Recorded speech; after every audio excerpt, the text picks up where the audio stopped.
Deputy CM Shri Pawan Kalyan G.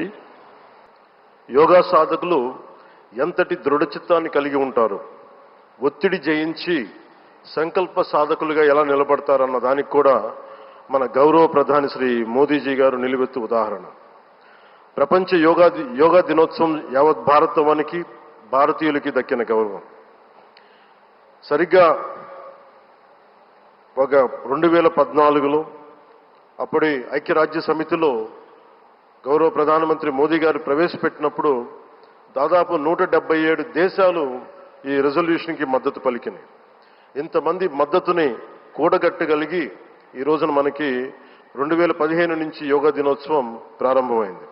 ఈ రోజున గౌరవ ప్రధానమంత్రి మోదీజీ గారి పిలుపు మేరకు మనం మొదట విశాఖ 11వ యోగా దినోత్సవ సంబరాలకు వేదిక అయింది. శ్రీ మోదీజీ గారి సమక్షంలో గౌరవ ముఖ్యమంత్రి వర్యులు శ్రీ చంద్రబాబు నాయుడు గారి కృషితో ప్రపంచ రికార్డుకు వేదికగా నిలిచింది.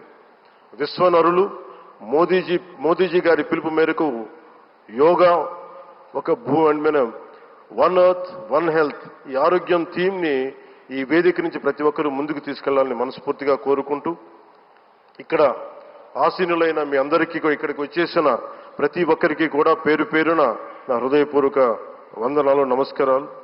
అలాగే గౌరవనీయులైన గవర్నర్ గారి శ్రీ అబ్దుల్ నజీర్ జీ గారికి, గౌరవ ముఖ్యమంత్రి శ్రీ నారా చంద్రబాబు నాయుడు గారికి, civil aviation minister Kinjarapu Rammohan Naidu గారికి, అలాగే మనకి Ayush minister of state independent charge Shri Prataprao Jadhav గారికి, అలాగే వేదిక పైన ఉన్న ప్రతి ఒక్కరికి, గౌరవ కేంద్ర మంత్రివర్యులకి, రాష్ట్ర మంత్రివర్యులకి, ప్రతి ఒక్కరికి పేరు పేరున ధన్యవాదాలు తెలియజేసుకుంటూ సెలవు తీసుకున్నాను. జై భారత్, జై హింద్.